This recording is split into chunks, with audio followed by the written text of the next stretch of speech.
నమస్తే, నేను విజయారెడ్డి. యెస్. అంటే ప్రజలకు జరుగుతున్న సమస్యలపైన కొంతమంది విని చూసేసి అయ్యో అని వదిలేస్తుంటారు. ఇక రాజకీయ నాయకులైతే ఇది ఏది జరగలేదు, అంతా అద్భుతంగా ఉందని చెప్తుంటారు. ఇప్పుడు మనం ప్రత్యక్షంగా చూస్తున్నాం. యూరియా విషయం కావచ్చు, లేకపోతే చాలా హాస్పిటల్లో ఉన్న పరిస్థితులు కావచ్చు, పేషెంట్లు ఇబ్బంది పడుతున్న తరుణం కావచ్చు, ఇట్లా చూసుకుంటే గిరిజన పాఠశాలలో పిల్లల పరిస్థితి కావచ్చు, ఇట్లా అన్నిటిపైన ప్రతిరోజు మనం నిత్యం చూస్తుంటాము. సో మాలాంటి వాళ్ళమైతే వార్తలు ప్రజెంటేషన్ చేస్తుంటాము. సో అడ్వకేట్గా ఉన్నారు, తన అడ్వకేట్ ఉన్నారు ఎమ్మినేని రామారావు గారు. కానీ పబ్లిక్ లిటిగేషన్ అంటే ప్రతి సమస్యపై స్పందించి ఆయన ప్రతిదీ కూడా పిల్ దాఖలు చేస్తుంటారు. ఈ మధ్య కాలంలో ఏ సమస్యలపైన ఆయన పోరాటం చేస్తారు అనే విషయాన్ని అడిగి తెలుసుకుందాం. నమస్తే రామారావు గారు. ఫస్ట్ థింగ్, ఎందుకండి మీకు అంత రెస్పాన్సిబిలిటీ ఎందుకు? జనరల్గా చాలామంది అడ్వకేట్లు ఉన్నారు, అంటే ఓన్ ప్రాక్టీస్గా టైమే సరిపోదు అంటున్న నేపథ్యంలో మీరు మ్యాక్సిమం ప్రజలు ఎదుర్కొంటున్న సమస్యలపైన ఖచ్చితంగా మీరు పిల్ దాఖలు చేస్తుంటారు. ఏంటి మీకు అంత సమయం ఏంది, మీకు అంత ఇంట్రెస్ట్ ఏంది అసలు? అయితే సాధారణంగా మనము కొన్ని సమస్యలను, ప్రజా సమస్యలను చూస్తుంటాం.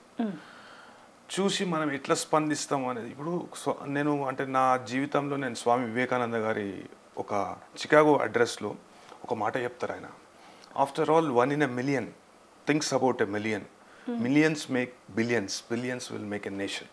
అంటే ఒక వ్యక్తి ఆలోచన అనేది సమాజాన్ని ఏ విధంగా ప్రభావితం చేస్తుంది అనే విషయాన్ని అంతర్జాతీయ మన రిలీజియస్ కాన్ఫరెన్స్ అవుతుంది, ఇంటర్నేషనల్ రిలీజియస్ కాన్ఫరెన్స్ అవుతుంది, దాంట్లో చెప్తారు ఆయన.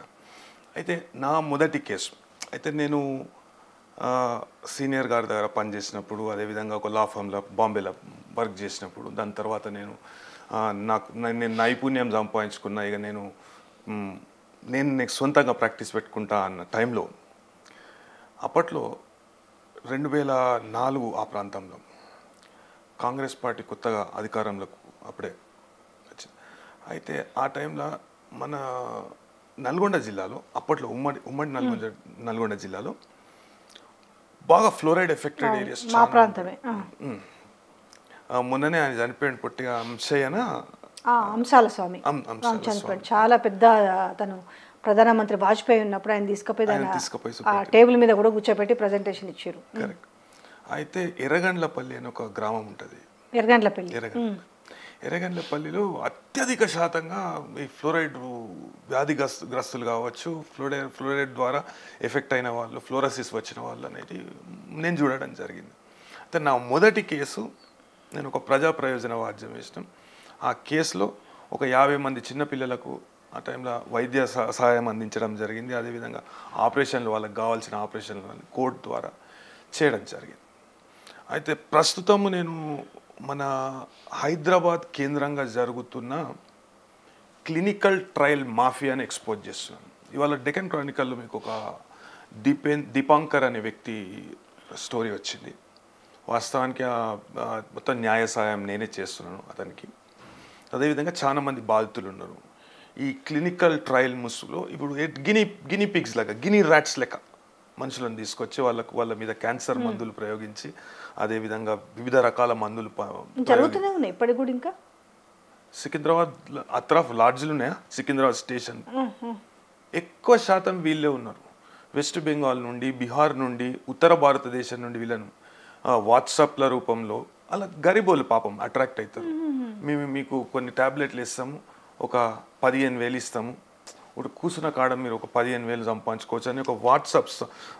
అయితే ఆ నా దగ్గరకు వచ్చిన ఆ వ్యక్తి దీపాంకర్ అనే వ్యక్తి అయితే వానికి క్యాన్సర్ మెడిసిన్ ఒకటి టెస్ట్ చేసిర్రు. టెస్ట్ చేసినాక వానికి 3వ రోజే హార్ట్ అటాక్ వచ్చింది. ఎటువంటి రెస్పాన్సిబిలిటీ లేకుండా ఈ రెడ్డి ల్యాబ్స్ స్పాన్సర్ దాంట్లో. ఇంకొకటి జీవన్ ల్యాబ్స్ అని వాళ్ళు ట్రయల్ చేస్తారు, వాళ్ళని ఇన్వెస్టిగేటర్స్ అంటారు. స్పాన్సర్ ఇన్వెస్టిగేటర్ అంటారు. దీన్ని ఏమంటారు, అడ్వర్స్ ఈవెంట్ అంటారు. అయితే వానికి హార్ట్ అటాక్ వచ్చింది. హార్ట్ అటాక్ వస్తే ఆ సమయంలో కూడా ఎటువంటి చర్యలు తీసుకోకుండా, స్పందించకుండా ఉంటే వీడు పోయి సోషల్ మీడియాలో పోస్ట్ చేస్తే వాని మీదనే పోలీస్ కంప్లైంట్ ఇచ్చారు. అయితే బాల్నగర్ ఇన్స్పెక్టర్ ఆయన నిజంగా గొప్ప మానవతా హృదయంతో వాళ్ళని పిలిపించి, ఏంది ఇది మొత్తం, వానికి ఆ ట్రీట్మెంట్ చేయకపోతే, వాని కాయిదాలు వానికి ఇవ్వకపోతే మీ మీద చట్టపరంగా చర్యలు తీసుకోవాల్సి ఉంటుంది అని చెప్పేసి ఆయన అనడంతో మొత్తం వానికి కాయిదాలు ఇచ్చి వానికి యాంజియోగ్రామ్ చేసి చేతులు దులుపుకోరు, ఇక వాని రాణిస్తలేరు. ఇక అట్లా 100 మంది ఉన్నారు. ఇప్పుడు మీరు యూరియా విషయం తీసుకుంటే అంటే పూర్తిగా ఒక అచేతన అవస్థలో ఉన్నది ప్రభుత్వం. యూరియా విషయం మొన్నటికి మొన్న ఆయన లక్య ఒక ముసలాయన యూరియా కోసం క్యూలో ఎంత బాధ్యత లేకుండా మాట్లాడుతుండు ముఖ్యమంత్రి కానీ లేకుంటే అధికారులు కానీ ఎంత బాధ్యత లేకుండా మాట్లాడుతున్నారంటే యూరియా మన వాళ్ళ ప్రాథమిక హక్కు. ఇప్పుడు రైతులకు అంటే నువ్వేం నీ ఇంట్లోకి వెళ్ళి తెచ్చి పెడుతున్నావా? వాళ్ళు లైన్లో నిలబడతారంట, పని లేక లైన్లో నిలబడతారంట. పని లేక లైన్లో ఎందుకు నిలబడతారు? ఇంటికి తెచ్చి గతంలో ఇచ్చినట్టు ఇంటింటికి తెచ్చి. అయితే ఒక రైతు పాపం ఆయన పెరాలసిస్ పేషెంటు అసొంటి స్థితిలో కూడా ఆయన పోయి 67 ఏళ్ళ ముసలైన ఆడ పోయి యూరియాల క్యూలో నిలబడితే ఆ తొక్కిసలాటలో ఆయన పడిపోయి తీవ్ర గాయాలకు గురైండు. ఆయన తీసుకపోయి హాస్పిటల్లో పడి చేతులు దులుపుకుర్రు. ఇంత దారుణం. అదే అసొంటి ఇష్యూస్ మీద మనం స్పందించకపోతే. మీరు వాంకేడి గిరిజన పాఠశాలలో అమ్మాయి చనిపోయింది కదా, దానిపైన కూడా మీరు అదే పురుగుల ఆహారం తిని దానిపైన కూడా మీరు వేసారు. ఏమొచ్చిందండి దాని రిజల్ట్ ఏమొచ్చింది? అయితే దాంట్లో పూర్తి స్థాయిలో నివేదిక సంతృప్తి చెందలేదు. SHRC అనేది సంతృప్తి చెందలేదు. పూర్తి స్థాయిలో నివేదిక మీరు ఇవ్వండి, ఇవ్వకుంటే మేము చర్యలు తీసుకోవాల్సి వస్తుంది అని హెచ్చరిక జారీ చేసింది దాంట్లో. అయితే ఆ గిరిజన పాఠశాలల్లో అయితే ఎంత అధ్వానంగా ఉన్నాయి పరిస్థితి. మొన్న ఉస్మానియా యూనివర్సిటీలో యూనివర్సిటీలో మీరు హాస్టల్ల పరిస్థితి చూడండి ఎంత దారుణంగా ఉన్నాయంటే కురుస్తున్నాయి. ఒక్క రూమ్లో 8 మంది పిల్లలు. ఉస్మానియా యూనివర్సిటీ సాక్షిగా నువ్వు 10 కోట్లు అడుగుతావా, 10 కోట్లు ఏంది, 100 కోట్లు అడుగు, 1000 కోట్లు అడుగు, తూ భీ మేరా కాన్ కుష్ కర్ దియా మై భీ తెరా కాన్ కుష్ కర్ దియా కథం. అయితే అప్పట్లో ఒక రాజు ఉంటుండట. రాజు ఏందట, ఒక కవి వస్తాడట, ఓ రాజా నువ్వు ఇంత మంచివనివి, నువ్వు ఇంత దాన ధర్మాలు చేస్తున్నావు అన్నీ పొగుడతాడట. కవిత్వాలు చెప్పి పద్యాలు వాడి పొగుడతాడట. పొగిడితే రాజు కూడా ఒక్కొక్క పాటకు ఒక్కొక్క కవిత్వానికి ఏమంటాడు, ఒక్కొక్క కవితకి ఏమంటాడట, ఈ ఆడ ఉన్న మాన్యం ఈయనకి ఈర్రి, ఈడ ఉన్న బంగారు ఈయనకి ఈర్రి, ఈడ ఉన్న నిధులు ఈయనకి ఈర్రి, ఈడ ఉన్న ఇవి ఇన్రి అవి ఇన్రి అని అంటాడట. మొత్తం కవితలు చెప్తాడట. ఈయన చెప్తా పోతా ఉంటే ఆయన ఇంకా చెప్తాడట. అంటే నేను ఇవ్విస్తా ఇవి. అట్లనే రేవంత్ రెడ్డి గారు మొన్న 10 కోట్లు ఏంది, నువ్వు 1000 కోట్లు ఇస్తా, నువ్వు అడగాలి, విద్యకు నేను ఖర్చు పెట్టనా, ఏదో జోలకెళ్ళి తీసిచ్చినట్టు కుమార్ని ఒక దళితుడిని నేను వైస్ ఛాన్సలర్ చేసిన అంటే ఎంత అవమానకరంగా మాట్లాడిండంటే, ఒక దళితుడిని నేను వైస్ ఛాన్సలర్ చేసినానంటే ఆయనకు అన్ని విధాల అర్హుడు ఆయన. మీరు అదంటే గుర్తొస్తుంది. ఇప్పుడు లేటెస్ట్గా శ్రీరాజ్ క్రికెటర్ని నేను డిఎస్పీని చేసిన ఆఫ్టర్ ఆల్ ఇంటర్ ఫెయిల్ అయిన అతన్ని చేసిన అంటే పాపవాడ పొగుడుతున్నాడా తిడుతున్నాడా, వాడికి అవమానం జరిగిందో గౌరవం దక్కిందో అర్థం కాదు. శ్రీరాజ్కి రాజకీయాలకు కూడా ఒక అర్హత పెట్టాలి. అమెరికాలో ఉన్నట్టు పరోక్ష ఎన్నికల ప్రక్రియ మనకాడ కూడా తీసుకురావాలి. ఒక్కడు క్వాలిఫై కాడు అంటే ప్రజాక్షేత్రంలో తేలిపోతుంది. అప్పుడే పటిష్టమైన ప్రజాస్వామ్యం అనేది ఉంటుంది. లేకుంటే ఇట్లా ఎవరు పడితే వాళ్ళు అంటే ఇప్పుడు కొత్త బిచ్చగాడు పొద్దేరుగాడు అన్నట్టు ఆయనకి సాయంత్రం తెలియదు, పొద్దుగాలు తెలియదు, రాత్రి తెలియదు, ఏం తెలియదు, అడక తింటూనే ఉంటాడు కొత్త బిచ్చగాడు. అదేవిధంగా ఈ మధ్యలో రాజకీయ నాయకులు కొత్తగా అంటే కొత్త ఆలోచనలతోనే ఈ చట్టాలను లేకుంటే న్యాయ సూత్రాల నుండి చట్టాల నుండి ఎట్లా తప్పించుకోవాలి, ఎట్లా మనము ఇంకా అక్రమాలకు పాల్పడాలి అనే ధోరణితో పోతుండ్రు. అవన్నీ ఫిల్టర్ అవుతాయి ఈడ. అదే ఉస్మానియా యూనివర్సిటీలో నెలకొన్న దారుణ పరిస్థితుల మీద కూడా నేను హ్యూమన్ రైట్స్ కమిషన్, జాతీయ మానవ హక్కుల కమిషన్ అప్రోచ్ కావడం జరిగింది. అయితే ఎంత దారుణము, ఒక్క రూమ్లో 8 మంది పిల్లల.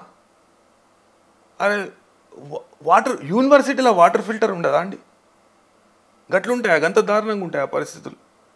అది మీరు ఆ మీడియాకు పెట్టే ఖర్చు అంటే మీ ముఖస్థుతి కొరకు లేకుంటే మీరు ఏదో గొప్ప పనులు చేస్తున్నాను అని చెప్పిపించుకునే ఖర్చు పిల్లల మీద పెట్టుండ్రి. వాళ్ళ అంటే ఈ యూనివర్సిటీ స్థాయిలో మన విద్యా వ్యవస్థ ఇంత దారుణంగా ఉందంటే వాళ్ళకు ఎటువంటి అంటే ఒక ఫ్యాక్టరీ టైప్ ఎటువంటి ప్రోడక్ట్ను మనము బయటికి తీసుకొస్తున్నాం అది దృష్టిలో పెట్టుకోవాలి. మొత్తము కప్పులు కురుస్తాయట, పిల్లలు ముత్తుకుంటారు దీనిలో. కానీ ఇవన్నీ సమస్యలు ఇట్లా ఉంటాయి, కానీ ఆర్టిఫిషియల్ బీచ్ తీసుకొస్తారట హైదరాబాద్కి.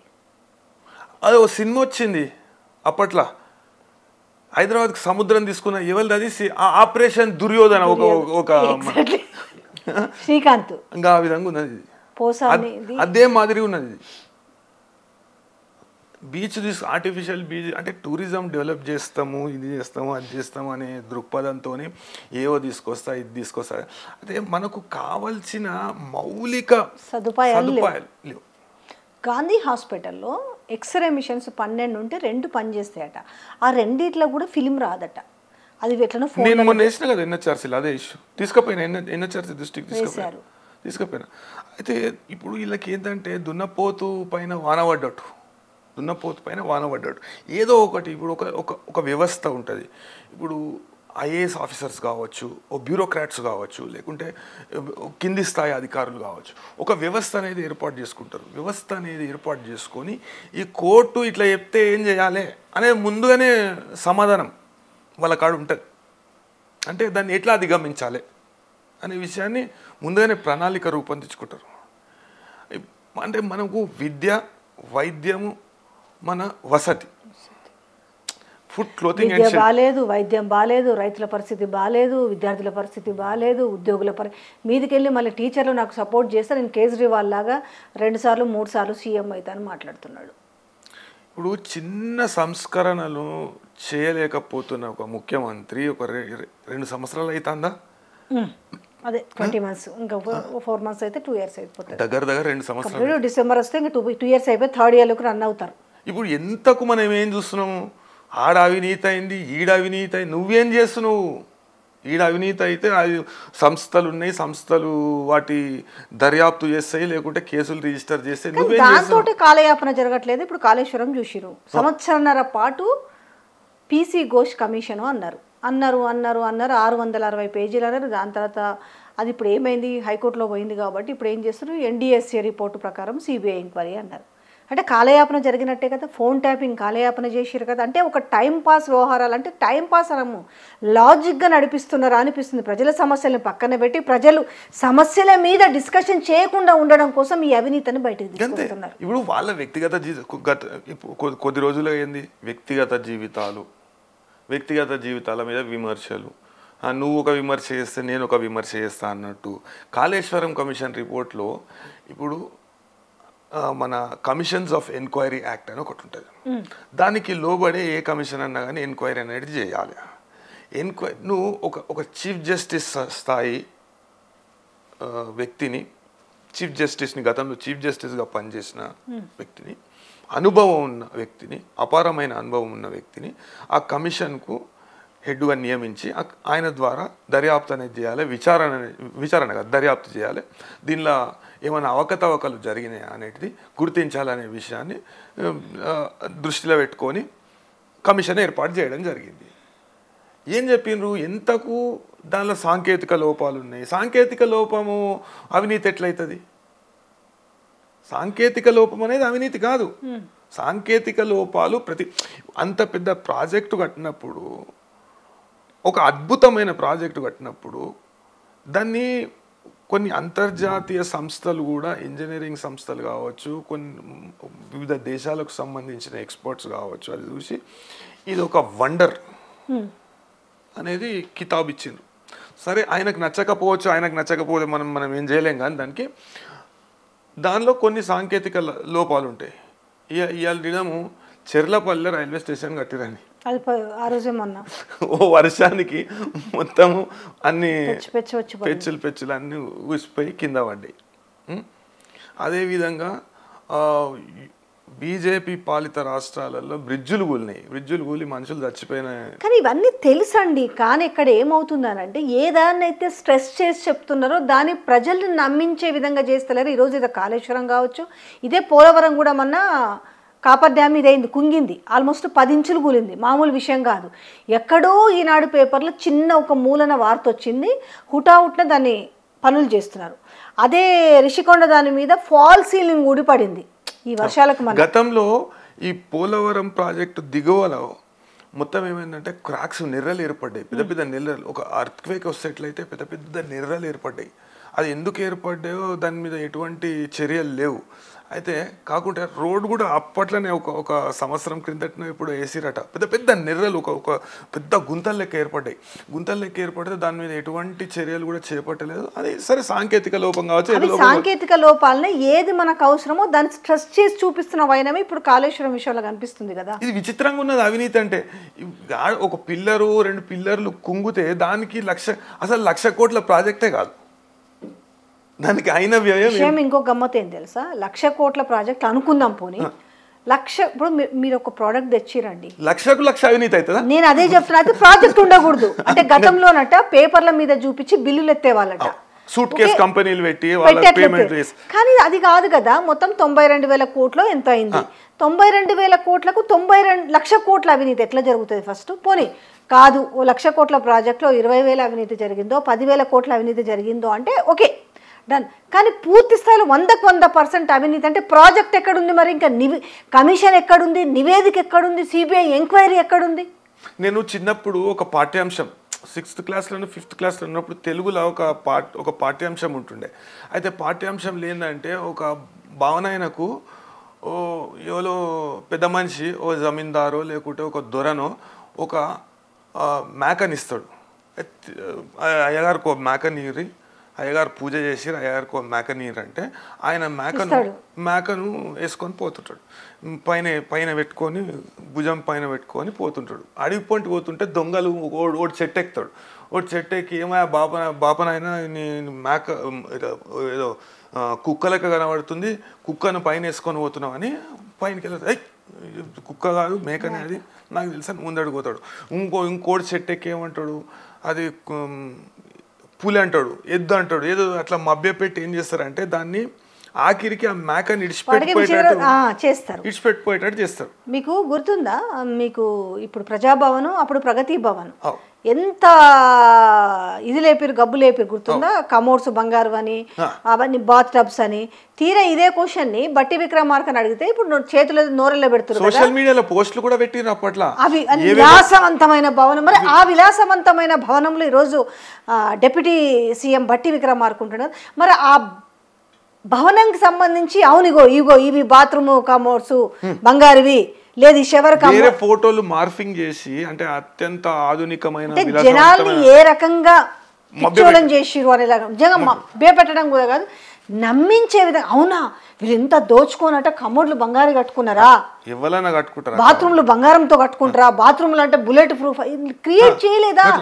అంటే ఈ టాపిక్స్ అని అప్పటికి అయిపోయినాయని వదిలేస్తారు, కానీ వీటిని పదే స్ట్రెస్ చేసి ప్రజలకు చెప్తే తప్ప అర్థం కాని పరిస్థితి ఏమో.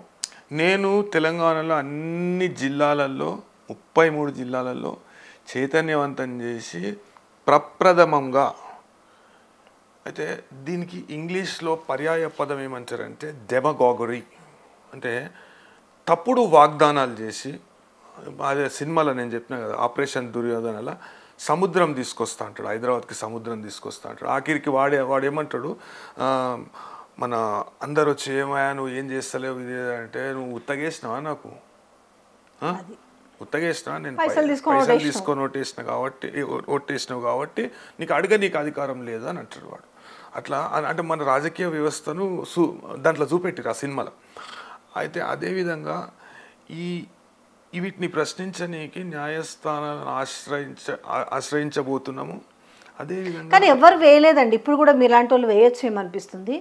ఆ రోజు ప్రగతి భవన్లో బుల్లెట్ ప్రూఫ్ బాత్రూములు, విలాసవంతమైన భవనము, అన్ని బంగారాలతో నిర్మించారు, బంగారం కుర్చీలు ఉన్నాయన్నారు కదా. మరి ఏవి ఇప్పుడు అవి నిజంగానే ఈరోజు బట్టి విక్రమార్క ఎందుకు బయట పెడతలేడు? మరి అదే విషయానికి వస్తుంది. అంటే జూట మాటలు చెప్పి తప్పుడు హామీలను వాస్తవానికి ఇంతకుముందు అలా సుప్రీంకోర్టు ఒక పిఐఎల్లో 164 అంటే వ్యక్తిగత దూషణ ఇంకా తప్పుడు వాగ్దానాల మీద ప్రతి రాజకీయ పార్టీ ఒక ప్రణాళిక అనేది రూపొందించాలి, దానికి సంబంధించిన ఒక గైడ్ లైన్స్ అనేటివి ప్రతి రాజకీయ పార్టీ అనేది ఫ్రేమ్ చేసుకోవాలనే డైరెక్షన్ సుప్రీంకోర్టు ఇచ్చింది. అయితే గతంలో ఎవ్వరు కూడా ఈ హామీల కారణంగానే నేను ఓటేసినందుకు ఈ హామీలను నెరవేర్చే విధంగా కోర్టులు జోక్యం చేసుకోవాలని ఇప్పటిదాకా వేయలేదు. నేను అందరినీ సంఘటితం చేసి నేను వేయబోతున్నా. ఇప్పుడు ఉచిత హామీలు, ఉచిత పథకాలకు సంబంధించి ఎన్నో హామీలు ఇచ్చారు. 420 హామీలే 420. ప్రధానంగా ఒక 6 హామీలు ఏదో ఇచ్చినట్టున్నారు. ఆడవాళ్లకు తులం బంగారము, అదేవిధంగా మన 6 గ్యారంటీలలో 13 అంశాలు. అయితే ఆ అంశాలలో ఏవి నెరవేరినాయి, ఏ హామీ మీరు నెరవేర్చిండ్రు? Free bus. మరి ఫ్రీ బస్సు మనం చూస్తూనే ఉన్నాం రోజు. అంటే మనం చూసి పక్క రాష్ట్రాల్లో కూడా అది చేసిరు. ఫ్రీ బస్ అనేది అంటే ఇప్పుడు ఒక సంస్థకు ఫ్రీ బస్ అంటే పబ్లిక్ ట్రాన్స్పోర్ట్ని డెవలప్ చేసే ఉద్దేశంగా ఏ ప్రభుత్వం అన్నా పోవాలి. పబ్లిక్ ట్రాన్స్పోర్ట్ని డెవలప్ చేసి దాన్ని మినిమం టు మినిమం, ఇప్పుడు రూపాయి అయ్యే కాడ చారానల ప్రజలు సౌకర్యవంతంగా ప్రయాణించే విధంగా ఏర్పాటు చేయాలి. ఫ్రీ బస్ అంటే ఇప్పుడు ఆర్టీసీ అనే సంస్థను అదనపు భారం పడకుండా చూడాలి. పెట్టడంలో తప్పు లేదు, కాకుంటే ఆ ఫ్రీ అని ప్రజలకు ఎంతవరకు అవసరమో అంతవరకు ఇచ్చున్నా కూడా బాగుండేది. అంటే డైలీ వేజెస్ వెళ్తుంటారు కదా, కూరగాయలు అమ్ముకునే వాళ్ళు, పాలు అమ్ముకునే వాళ్ళు, చదువుకునే విద్యార్థులకు, వీళ్ళందరికీ. ఇప్పుడు ఇందులో దీనివల్ల ఏమైందంటే ఎంత వ్యవస్థ దెబ్బతిన్నదంటే గవర్నమెంట్ ఎంప్లాయీస్ ఆల్సో అందరు కూడా ఈరోజు ట్రావెల్ చేస్తారు. టీచర్స్ ఎక్కడెక్కడి నుంచి ఇంతకుముందు కార్లు పెట్టుకొని కార్లకు డ్రైవర్లు పెట్టుకునే వాళ్ళు ఈరోజు కార్ను షెడ్లో పెట్టేసి కవర్ కప్పుకొని ఉన్న ఉద్యోగం వాళ్ళకు కూడా ఉపాధి పోయింది. ఎవరికి? పాపం ఆ కారు వల్ల ఒక డ్రైవర్ ఆటోలకు ప్రధానంగా అంటే దాన్ని ఎంతవరకు ఇవ్వాలంటే లాస్ట్కి ఏమైందంటే రాష్ట్రాలను లూటీ చేసే విధంగా, అంటే తాయిలాలు ఇస్తేనే మనకు. ఇప్పుడు సంస్థను వాళ్ళు చూసుకోవాలా, మరి అది తర్వాత సంగతి, అది ఎటన్నా పోనీ. మరి సంస్థలో పనిచేసేటోళ్ళు వాళ్ళ కుటుంబాలు ఇప్పుడు ఎంత? ఇప్పుడు ఆర్టీసీకి ఇప్పటికిప్పుడు 11,000 కోట్లు అవసరము. మన ఏం చేసిరు? 450 కోట్ల కోసము ఇమ్లీబన్ బస్ స్టేషన్ తాకట్టు పెట్టుకునే పరిస్థితి వచ్చింది. ఇది తెలియదు కదా ప్రజలకి. అంత వివరంగా చెప్పే వాళ్ళు కూడా ఎవరు ఉంటారు కదా. ఇప్పుడు 11,000 కోట్ల అప్పుల్లో ఉన్నట్టే ఇంచుమించు. ఇప్పుడు అవసరం వాళ్ళకి ఇప్పుడు 11,000 కోట్లు. పేపాల్ అయితే ఇప్పుడు సంస్థకు దారుణమైన నష్టం జరుగుతుంది. అంటే దీన్ని వ్యవస్థీకృతంగా బస్ ఫేర్ అనేది మనం చాలా తక్కువ చేసుకుంటే, మినిమం నామమాత్రపు ఫేర్ అనేది మనం చేసుకుంటే, ఇప్పుడు అంటే ట్రాన్స్పోర్ట్ సిస్టమ్ని కూడా మనము బాగుపరచాలి, దాన్ని కూడా అభివృద్ధి చేయాలి. మన రోడ్స్ ఆయన వినూత్నంగా ఏం చేసిందంటే, ఆయన బండాడ ఆపి ఒక ప్లే కార్డ్ పట్టుకొని, నేను మీకు ట్యాక్స్ కడుతున్నా, లేకుంటే నా మీద ఫైన్లు వేస్తున్నావు, హెల్మెట్ పెట్టుకోకపోతే ఫైన్ వేస్తున్నావు, లేకుంటే టార్గెట్లట పోలీసు వాళ్ళకి. ఎంత దారుణం అది. అయితే ఆడనే కూర్చొని గుంతల రోడ్లో కూర్చొని ప్లే కార్డ్ పట్టుకొని సోషల్ మీడియాలో బాగా వైరల్ అవుతుంది. అయితే నువ్వు ఎటువంటి మౌలిక వసతులు లేకుండా ఇప్పుడు మనం రోడ్లు చూడొచ్చు, ఎంత దారుణం. ఒక ప్రణాళిక ఉండదు, ఏముండదు, ఏది పడుతుందో రాదు. ఈ పరిస్థితులు ఇట్లున్నాయి. కానీ ఇప్పుడు లోకల్ బాడీ ఎలక్షన్స్ కూడా ఏంది అసలు దాని పరిస్థితి? ఇప్పుడు 42% బీసీ రిజర్వేషన్ సంబంధించి ఒక బిల్లు వచ్చేసి ఆర్డినెన్స్ ఇచ్చారు. ఒకటేమో రాష్ట్రపతి దగ్గర ఉంది, ఒకటి వచ్చి గవర్నర్ దగ్గర ఉంది. సో హైకోర్టు వచ్చేసి సెప్టెంబర్ 30 లోపు ఎలక్షన్స్ రిజల్ట్ అంత అయిపోవాలని అప్పుడు చెప్పింది. ఇప్పుడు మళ్ళీ వీళ్ళు ఎట్లాగో అప్పీల్కి వెళ్తారు. ఈ అప్పీల్కి వెళ్ళిన నేపథ్యంలో ఇప్పుడు లోకల్ బాడీ ఎలక్షన్స్ ఇప్పుడు అంతలో ఉండే పరిస్థితి లేదా, లేకపోతే అసలు ఏంది మరి గ్రామాల పరిస్థితి ఏంది? గతంలో చట్టం ఏంది, సుప్రీంకోర్టు చెప్పడం జరిగింది, అదే విధంగా హైకోర్టు చెప్పడం జరిగినాయి. 50% కంటే రిజర్వేషన్స్ మించొద్దు, ఏమైనా పెట్టుకోండి మీరు 50% లోపట్నే. అయితే దీనిలో ఇంటిగ్రా ఇప్పుడు రిజర్వేషన్, ఇప్పుడు ఈబీసీ రిజర్వేషన్స్ ఉన్నాయి, మన ఓబీసీ రిజర్వేషన్స్ ఉన్నాయి, బీసీ రిజర్వేషన్స్ ఉన్నాయి. ఇవన్నీ మొత్తం కలిపి 50% కంటే మించదు. ఆ బ్రాకెట్లో ఫిట్ కావాలి. గతంలో కూడా రాజశేఖర్ రెడ్డి గారు ప్రత్యేక రిజర్వేషన్లు మత ప్రాతిపదికన పెడతా అంటే హైకోర్టు కొట్టేసేది. దాని తర్వాత సుప్రీంకోర్టు కూడా ఇట్లా పెట్టడానికి వీల్లేదు అనే విషయాన్ని స్పష్టీకరించింది. ఈ 42% జనాభా పద్ధతిలో రిజర్వేషన్ పెట్టడం అనేది స్వాగతిస్తారు. కాకుంటే ఆ 50 బ్రాకెట్ని ఎట్లా మనం ఫుల్ఫిల్ చేస్తాం అనేది ప్రతి ప్రభుత్వం ఆలోచించవలసిన విషయం. ఇది తప్పుడు వాగ్దానాలు చేస్తారు, మేము చేస్తాము, ఇది చేస్తాము, అది చేస్తాం. అంటే బీసీ సోదరులు కానీ, లేకుంటే ఎస్సీ సోదరులు కానీ, ఎస్టీ సోదరులు కానీ, వీళ్ళందరూ వీళ్ళలో ఉన్న మేధావి వర్గం కూర్చొని ఆలోచన చేయాలి. చేసి దీనిలో నిష్పత్తి ఏంది, వీళ్ళు చెప్తున్న మాటలు కరెక్టా లేదా అనే విషయాన్ని వాళ్ళు ఒక విశ్లేషణ చేసుకొని దాని తర్వాత వాళ్ళ తదుపరి కార్యాచరణ అనేది ముందట్టుకోవాలి. చీలుడి అంటే బైన్సుడి అన్నట్టు ఏదో ప్రజలకు ఏదో చెప్పుకుంటా వెనుకకి ఏదో చేసి తర్వాత పలానా వ్యక్తి కోర్టుకు పోయిండాయా అందుకే కోర్టు దానిలో మధ్యంతర ఉత్తర్వులు ఇచ్చింది లేకుంటే చేయొద్దని కోర్టు అన్నదని కోర్టు మీద బ్లేమ్ షిఫ్ట్ చేయకుండా అంటే నువ్వు రాజ్యాంగబద్ధంగా నడుచుకుంటే కోర్టులు ఎందుకు జోక్యం చేసుకుంటే కోర్టులు వాస్తవానికి జోక్యం చేసుకోవద్దని చట్టం చెప్తుంది కాకుంటే నువ్వు రాజ్యాంగబద్ధంగా నడుచుకోకపోతే అప్పుడు ప్రజల హక్కులను కాపాడడానికి కోర్టులు తప్పకుండా జోక్యం చేసుకోవాల్సి వస్తుంది అంటే ఈ ప్రక్రియ ద్వారా ఎంత ప్రజాధనం అనేది వేస్ట్ అవుతుంది అదేవిధంగా ఈ ఎలక్షన్స్ అప్పుడు అభివృద్ధి సంక్షేమం అనేది కుంటుపడుతుంది అది ప్రత్యక్షంగా కానీ పరోక్షంగా కానీ ఎన్నికలు పెట్టే విధానం దాంట్లో మార్పు రావాలి అయితే ఇప్పుడు కోర్టుకి ఏదో చెప్పి దాని తర్వాత ఇప్పుడు మనది పెద్ద వ్యవస్థ ఎన్నో నియోజకవర్గాలు ఉన్నాయి అదేవిధంగా ఎన్నో డివిజన్స్ ఉన్నాయి సర్పంచ్ డివిజన్స్ కావచ్చు కార్పొరేటర్ డివిజన్స్ కావచ్చు కౌన్సిలర్ డివిజన్స్ కావచ్చు వార్డ్ మెంబర్స్ కావచ్చు అదేవిధంగా వీళ్ళపై ఎన్నుకునే జెడ్పీటీసీలు కావచ్చు ఎంపీటీసీలు కావచ్చు ఈ పూర్తి వ్యవస్థ అనేది ఒక లోకల్ బాడీస్కి సంబంధించిన వ్యవస్థ సరళీకృతంగా లేదు అయితే దీంట్లో రిజర్వేషన్స్ ఇంప్లిమెంట్ చేయాలి మైక్రో లెవెల్లో రిజర్వేషన్స్ ఇంప్లిమెంట్ చేయాలంటే దానిపైన పూర్తి కార్యాచరణ ప్రణాళికతో కార్యాచరణను చేపట్టాలి అయితే ఎట్లా పడితే అట్లా ఇప్పుడు వాళ్ళ నాయకునికే ఒక అవగాహన లేదు ఈ హామీలన్నీ ఆచరణలో సాధ్యమైన హామీలా ఇవి అనే విషయాన్ని వాళ్ళు ఎటువంటి అంటే మేము అధికారంలోకి రావాలి అదొకటే వాళ్ళ టార్గెట్ అయితే ఇప్పుడు ఈ 50% అనే బ్రాకెట్లో రాకుంటే హైకోర్టు కానీ సుప్రీంకోర్టు కానీ జోక్యం చేసుకునే అవకాశం ఉంటుంది అంటే మీరు ఎలక్షన్ పెట్టమని ఇప్పుడు ఈ ప్రక్రియ జరుపుతున్నాము కాబట్టి ఎలక్షన్ మేము పెట్టామంటే అది రాజ్యాంగ హక్కు ఎలక్షన్ అనేది రాజ్యాంగం ద్వారా కల్పింపబడ్డ హక్కు అయితే అభివృద్ధి మొత్తం కుంటుపడిపోతుంది అభివృద్ధి అనేది ముందటికి పోదు అదేవిధంగా ఈ గతంలో ఉన్న సర్పంచ్లు ఇప్పటికీ బిల్లులకు తిరుగుతున్నారు బిల్లులకు కొరకు కొంతమంది ఆత్మహత్యలు చేసుకున్న పరిస్థితులు కూడా మనకు కనబడుతున్నాయి రైతులు కాదు ఇప్పుడు సర్పంచ్లు కూడా మొత్తం అన్ని వాళ్ళ ఆస్తులు తాకట్టు పెట్టుకొని వాళ్ళు ఏడుకోలో అప్పు తెచ్చుకొని అభివృద్ధి పనులు చేయించి దాని తర్వాత ఆ పైసలు రాక వాళ్ళు ఆత్మహత్యలు చేసుకున్న ఘటనలు ఎన్నో జరుగుతున్నాయి అయితే లోకల్ బాడీ అనేది ఒక గ్రామ స్వరాజ్యం గాంధీ గారు ఒక మాట చెప్తారు గ్రామ స్వరాజ్యం సాధించినప్పుడే మనం సంపూర్ణ స్వరాజ్యం అనేది సాధించడం అంటే ఇది లోకల్ సెల్ఫ్ గవర్నమెంట్ అనేది పటిష్టంగా ఉండాలి నిధుల కోసం వేరే అంటే ప్రభుత్వం మీద కానీ లేకుంటే ఇతర సంస్థల పైన కానీ ఆధారపడకుండా గ్రామ స్థాయిలో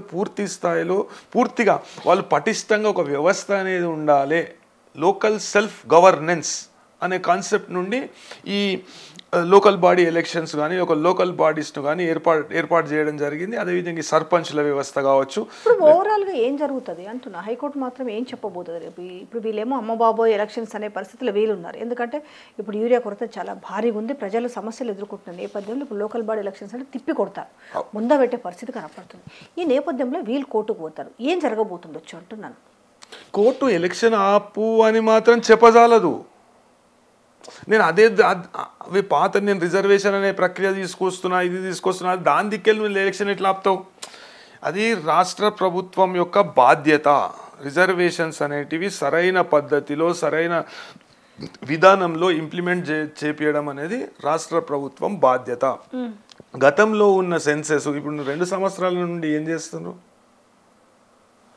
అయితే ఈ కొన్ని వాగ్దానాలు తప్పుడు వాగ్దానాలు అనేటివి చేశారు ఇప్పుడు వివిధ వర్గాలకు చెందిన మేధావులతో సంప్రదింపులు జరిపి అదేవిధంగా దీంట్లో ఉన్న అంటే చట్టపరంగా న్యాయపరంగా ఎటువంటి చిక్కులు ఎదురైతాయి అనే విషయాన్ని డిస్కస్ చేయకుండా గుడ్డెద్దు సేన్ల పడ్డట్టు వాగ్దానాలు ఇచ్చి ఇప్పుడు మేము పార్టీ పరంగా అంటే అది ఎదురు తిరిగిండ్రు పార్టీలో ఉన్న బీసీ నాయకులు కావచ్చు లేకుంటే క్యాడర్ కావచ్చు లేకుంటే బీసీలు కావచ్చు వాళ్ళు ఎదురు తిరిగిండ్రు అరే అట్లెట్లయితే నువ్వు ఒక మాట చెప్పి ఇంకొకటి ఇప్పుడు పార్టీ పరంగా రిజర్వేషన్ అంటే కోర్టుల చుక్కెదురైతుంది నీకు ముందే తెలుసా కోర్టుకు భయపడుతున్నావా లేకుంటే తీవ్ర వ్యతిరేకత ప్రజల నుండి తీవ్ర వ్యతిరేకత ఎదురవుతుందని భయపడుతున్నా ఈ రెండిట్లో ఏదో ఒక అంశం కారణం ఉంటుంది. అయితే దీనిలో ఎటువంటి ముందస్తు ప్రణాళిక లేకుండా ఏదో తప్పుడు వాగ్దానం చేసి మా రాహుల్ గాంధీ గారు చెప్పిండ్రు, వీళ్ళు చెప్పిండ్రు, వాళ్ళు చెప్పిండ్రు, మేము ఇన్ని హామీలు ఇచ్చినాం, అన్ని హామీలు ఇచ్చినామని స్వంత డబ్బా కొట్టుకుంటా కొన్ని బాకా పత్రికలు లేకుంటే కొన్ని ఛానళ్ళను పెట్టుకొని ఏది పడితే అది మాట్లాడి ఇప్పుడు ప్రజల దృష్టిలో నవ్వుల పాలై ఎలక్షన్ రిజల్ట్ నెగిటివ్గా ఉంటుందనే విషయం అర్థమైంది. ఇప్పుడు హైకోర్టు కావచ్చు, ఉన్నత న్యాయస్థానం కావచ్చు, దేశంలో ఉన్న అత్యున్నత న్యాయస్థానం కావచ్చు, ఈ ప్రక్రియను ఆపజాలవు. ఈ రిజర్వేషన్ పాలసీ అనేది ఇంప్లిమెంట్ చేస్తాము, కొత్త రిజర్వేషన్లు కల్పిస్తాము, ఆ కారణంగా మేము ఎలక్షన్స్ వాయిదా వేస్తామంటే కోర్టులు ఊకోవు. రాజ్యాంగబద్ధమైన హక్కు, ఒక వ్యక్తికి రాజ్యాంగం ద్వారా కల్పివ్వబడ్డ హక్కుని కోర్టులు ఓవరాల్ ఇప్పుడు basic structure of the constitution ఉంటుంది. కేశవానంద భారతి తీర్పులో అదే విషయాన్ని స్పష్టీకరించడం జరిగింది. Basic structure of the constitution అనేది దాంట్లో ఎటువంటి మార్పులు చేపట్టరాదు. అయితే 50% మించరాదు అని సుప్రీంకోర్టే ఇంతకుముందు చెప్పింది. అదేవిధంగా హైకోర్టులు కూడా ఘంటాపదంగా వ్యాఖ్యానించినాక నువ్వు రిజర్వేషన్లు 42% ఎట్లా పెంచుతావు, దాని ఫార్ములా ఏంది చెప్పమంటున్నా నేను. What is that magic formula? ఇప్పుడు జనాభాని ప్రాతిపదిక మేము క్యాస్ట్ సెన్సస్ చేసినాం కాబట్టి దాని ప్రకారము ధామాషా లెక్కల ప్రకారం జనాభా ప్రాతిపదిక ప్రకారం అయితే రిజర్వేషన్లు ఇవ్వాలనేసి మేము ఇక్కడ నుంచి అసెంబ్లీలో బిల్లు చేసినాము, అలాగే ఆర్డినెన్స్ కూడా జారీ చేసినాము. కాబట్టి బిల్లును మేము పెట్టినాం, మీరు దాన్ని ఫైనల్ చేసి మీరు క్లియర్ చేయండి. మీకు ఒకటి basic structure of the constitution అనేది అడ్డొస్తుంది ఆడ. ఎందుకంటే అది అవదన్న విషయం తెలుసండి. కాకపోతే ఏమవుతుంది అంటే దీన్ని మేము మాత్రం అదేం తప్పులేదు, మేము చేసి పంపించినాము అని ఇప్పుడు వీళ్ళు దాన్ని ఓన్ చేసుకుంటున్నారు కదా. ఇప్పుడు బీసీ సమాజంలో కూడా ఈ చర్చ మొదలైంది. బీసీ సమాజానికి కూడా అర్థమైంది మమ్మల్ని మోసం చేస్తాను అని అర్థమైంది. ఎట్లా చేస్తారు అలవిగా అని పని అది చేయనీకనే కాదు. నేను చేస్తా అని చెప్పి నువ్వు నా కోర్టు ఇది అని ఇవన్నీ కుంటి సాకులు చూపెట్టేసి కోర్టు చేయనీయలేదు, లేకుంటే పలానా ఆయన కోర్టుకు పోయిండు, పలానా ఆయన కేసు వేసిండు, లేకుంటే వీళ్ళు ఇది చేసిండ్రు, న్యాయ ప్రక్రియ ద్వారా దీన్ని అడ్డుకున్నారు అని అంటే ప్రజలు చైతన్యవంతులు అవుతుండ్రు. ఈ సాంకేతికత అనేది పెరుగుతుంది. ప్రజలకు ఎన్నో విషయాలు ఇప్పుడు మీరున్నారు సోషల్ మీడియా ద్వారా ఎన్నో విషయాలు ఇప్పుడు యూట్యూబ్ ఛానల్ అనేటివి ఒక కీలక పాత్ర పోషిస్తున్నాయి. ఇప్పుడు రేవంత్ రెడ్డి గెలుపుకు కావచ్చు, లేకుంటే బీఆర్ఎస్ పార్టీ ఓటమికి కూడా కావచ్చు, ఆ మధ్య అది ఆయన అట్లా వ్యాఖ్యలు చేయడం తప్పు. గతంలో గొట్టము ఇది అదని వ్యాఖ్యలు చేసిండు, వ్యాఖ్యలు చేసిండు. వాస్తవాన్ని ఆయన గెలుపుకు కారణము ఈ సోషల్ మీడియానే. ఇప్పుడు మీడియా ఒక కొత్త కోణంలో వెళ్తుంది. అంటే నేను చూసింది ఏంటంటే సాంకేతికత ఆధారంగా మీడియా ఒక కొత్త కోణంలో వెళ్తుంది, ఇంకా ఎక్స్పాండ్ అయింది, డిజిటల్ వరల్డ్ అనేది అయింది. కాబట్టి ప్రజలకు ఎన్నో విషయాలు అందుబాటులోకి తెస్తుంది. సో అది కాదు కదా, మేమేం చెప్తున్నాం అవి మాత్రం రావాలి, ఏవి కూడా నిజాలు ప్రజలకు తెలియవద్దు అనేది కదా ఇక్కడ జరుగుతున్న వైనమంతా కూడా. ఈరోజు లోకల్ బాడీ ఎలక్షన్ల విషయంలో కూడా వీళ్ళ వెనకడుగు వేస్తుంది. ఎందుకు? అదే సోషల్ మీడియా ద్వారానే కదా. ఇప్పుడు రియాలిటీ అంతా దడుస్తుంది కదా. నేను చెప్పినా కదా, బంగారు భవంతులు, బంగారు కుర్చీలు, బంగారు కమోడ్స్ అన్న కాడ వీళ్ళు ఏమనేది ఏమైంది? జనరల్గా నిజం ఉంటే అవి బయట పెట్టాలి కదా. ఈరోజు లేకపోతే ఇప్పుడు దాన్ని అనుభవిస్తున్నాడా? బంగారు కమోడ్లు లేకపోతే బుల్లెట్ ప్రూఫ్ బాత్రూమ్లు ఉన్నాయనేది బట్టి అనుభవిస్తున్నాడా? మరి ఇవైతే క్లారిటీ ఇవ్వాలి కదా. అవును వాళ్ళు కట్టిరు, మేము అనుభవిస్తున్నామని చెప్పాలి. లేవు మేము అబద్ధం చెప్పినామని నిజం ఒప్పుకోవాలి. ఆ పరిస్థితి లేదు కదా. అంటే ప్రజల్ని మభ్యపెట్టే పరిస్థితికి అయితే తీసుకొస్తున్నారు. ఈరోజు ఆయన ఎక్కడ ఏ సభలు సమావేశాల్లో రాష్ట్రంలో జరుగుతున్న పరిస్థితిని చెప్పడు కదా. ఏమైనా నేను సిరాజ్ గొప్ప క్రికెటర్, నేను మాత్రం ఇంటర్మీడియట్ ఫెయిల్ అయినా నేను డిఎస్పీ చేసిన, నాకు మీరు టీచర్లు సహకరిస్తే నేను మూడోసారి సీఎం అవుతా. అదే అమితాబ్ బచ్చన్ సినిమాలో ధర్మేందర్ని తీసుకుపోతాడు, పెళ్లి చూపులకు తీసుకుపోతాడు. పెళ్లి ఈయన మందు తాగాడు కానీ అప్పుడప్పుడు కొద్దిగా ఇవి మాదక ద్రవ్యాలు వాడతాడు, అట్లా చెప్పుకుంటూ వస్తాడు. టైప్లో అదే చెప్తున్నాడు ఆయన. పొగుడుతున్నాడు అర్థం కదా. ఇన్ని చోట్ల మాట్లాడుతున్నాడు, నా కుర్చీ ఇట్లా లేస్తే లాక్కుంటున్నారని మాట్లాడతాడు. కానీ ఎక్కడైనా కూడా యూరియా గురించి ప్రస్తావన తేడు. వాళ్ళకు ఓపిక ఉండాలి, ఓపిక లేక ధర్నాలు చేస్తున్నారని మాట్లాడతాడు. కళ్ళ ముందు కనపడకపోతే ఏం చేస్తారు? ఇంకా యూరియా కొరత ఉందని చెప్పేసి రాష్ట్రం. మొన్న ఒక ఆయన అయితే బీఆర్ఎస్ కార్యకర్తలు అంటుండు, ఇట్లుంటుందా? ఇంత దారుణమా?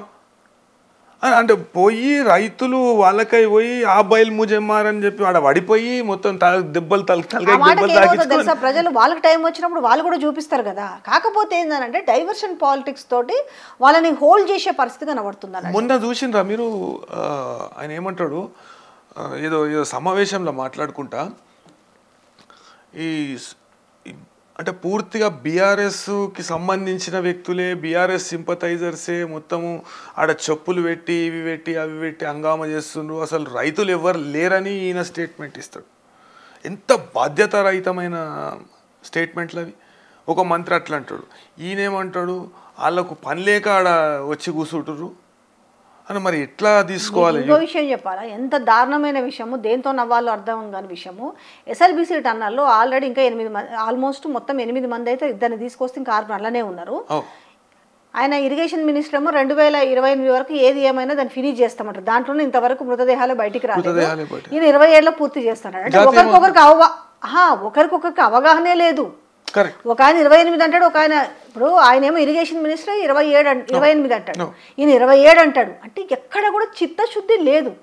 అంతే. ప్రజలకు ఏదో చెప్తున్నాము, మనం చెప్తున్నాము, అది పాస్ అవుతుంది, ఈనేటోడు ఏదో అయితే చెప్పేటోడు మీద అవట, కానీ అట్లా ఆ విధంగా ఉన్నది. ఈనేటో అవగాహన అంటే ప్రజలు అంటే అంత చులకన భావంతో చూస్తున్నారు. అంటే ప్రజలకు ఏం తెలియదు అనుకుంటారు. అందుకనే కదా మీలాంటి వాళ్ళు ఇంకా యాక్టివ్గా అండి. ఆల్రెడీ మీరు ప్రతి దాంట్లో కూడా పబ్లిక్ సమస్యల మీద మీరు ఆల్రెడీ న్యాయ పోరాటం చేస్తున్నారు. ఇంకా చేసుకుంటూ పోతే కనీసం జనాల కన్నా అర్థమవుతుంది. మా పాత్ర మేము పోషిస్తున్నాం, మీ పోర్షన్ మీరు పోషించారు అనుకోండి, ఆటోమేటిక్ కనీసం అట్లనన్నా కళ్ళు తెరుస్తారేమో. పెద్దదన్వాడలో మొన్న గత నెల 28 రోజు national human rights commission open hearing conduct చేసింది. కండక్ట్ చేసినప్పుడు రైతులకు చూపెట్టని అనుమతులు, రైతుల కంటబడని అనుమతులు, వాళ్ళు ఆర్టీఐ చేసినా కానీ ఇవ్వని అనుమతులు, అత్యంత రహస్యంగా ఉంచబడ్డ అనుమతులను తీసుకొచ్చి జాతీయ మానవ హక్కుల కమిషన్ జోక్యంతో ఆ రైతులకు ఇప్పుడు మనం ఛాలెంజ్ చేస్తున్నాం. ఈయన అంటే ఎథనాల్ పాలసీ తీసుకొచ్చినట్ట. ఎథనాల్ పాలసీ అంటే ఏంటంటే మన ఫ్యూయల్లా కొద్ది శాతం, ఒక 20% ఎథనాల్ కలిపితే రైతుకు లాభం అవుతుందంట. నాకు ఒక్క రైతుతో చెప్పియండి, తెలంగాణలో ఉన్న ఒక్క రైతుతో చెప్పి, రైతు పండించిన ధాన్యం కానీ లేకుంటే మొక్కలు కావచ్చు, ఏది కావచ్చు, ఆయన పండించిన ఉత్పత్తిని కేంద్ర ప్రభుత్వం ఎథనాల్ మ్యానుఫ్యాక్చరింగ్ కొరకు కొన్నది అని చెప్పి దిలావర్పూర్లో కావచ్చు ఒక కాడ ఎథనాల్ ఫ్యాక్టరీ స్టార్ట్ అయింది, స్టార్ట్ అయింది. అయితే ఆడ కూడా మిల్లుల నుండి మిలిగిపోయిన దొడ్డు బియ్యం తీసుకొచ్చి దాంతోనే ఎథనాల్ తయారు చేస్తున్నారు. అది పర్యావరణానికి హానికరమని ఎన్నో నివేదికలు చెప్తున్నాయి. అంతర్జాతీయంగా కూడా ఈ ఎథనాల్ అనేది అంటే మీకు కొరత ఉండవచ్చు, దాన్ని తగ్గిస్తామనే ఆలోచనతో కేంద్ర ప్రభుత్వం ఇది చేసి ఉండొచ్చు. కాకుంటే పచ్చటి భూములను మీరు తీసుకొని ఆడ ఎథనాల్ ఫ్యాక్టరీ పెడతాము, పూర్తి శాతం వాళ్ళకు పర్యావరణానికి సంబంధించిన అనుమతులు ఎటువంటి పబ్లిక్ హియరింగ్ లేకుండా దాన్ని ఆరెంజ్ జోన్లో నోటిఫై చేయించుకొని అవసరం లేదు అని అప్పుడు మనం ఇప్పుడు సమాజంలో ఉన్న మేధావి వర్గం స్పందించి దాని మీద చర్యలకు ఉపక్రమించాలి. ప్రజలేనండి అవేర్నెస్ చేసుకోవాల్సింది, ప్రజలు తెలియజెప్పాల్సిన బాధ్యత మన పైన ఉంది. ఎందుకంటే జరుగుతున్న దాష్టికాలు చూస్తుంటే అంతే అనిపిస్తుంది కదా. అంటే మీలాంటి వాళ్ళు పిలిపించేందుకు మాట్లాడించడం జరుగుతుంది అంటే కొంత అవేర్నెస్ అన్న కలుగు, అంటే మేము చెప్తున్నాము మా పాత్ర మీదేంటి అని చెప్తారనే కదా. కరెక్ట్. అది థ్యాంక్ యూ. అంటే ఏదైనా కూడా మీరు కూడా స్పందించి ఇప్పుడు ప్రతి దాని మీద, ఇప్పుడు యూరియా దాని మీద కావచ్చు, ఉస్మాన్ యూనివర్సిటీ మీద కావచ్చు, లేకపోతే గిరిజన పాఠశాలలో జరిగిన విషయాలు, అది పౌష్టికాహార లోపము ప్లస్ పౌష్టికాహారం లేకపోయినా పర్లేదు, కనీసం వాళ్ళకి ఇంత 5 ఏళ్ళు నోట్లో ఇప్పుడు మీరు హాస్పిటల్, గవర్నమెంట్ హాస్పిటల్ లేని ఫెసిలిటీ. సో ఇలాంటి విషయాల మీద పోరాటం చేస్తున్నందుకు నిజంగా ధన్యవాదాలు. ఇంకా మీరు ముందుకు ఈ విధంగా పోవాలని మేము కూడా మనస్ఫూర్తిగా కోరుకుంటున్నామండి. Thank you so much.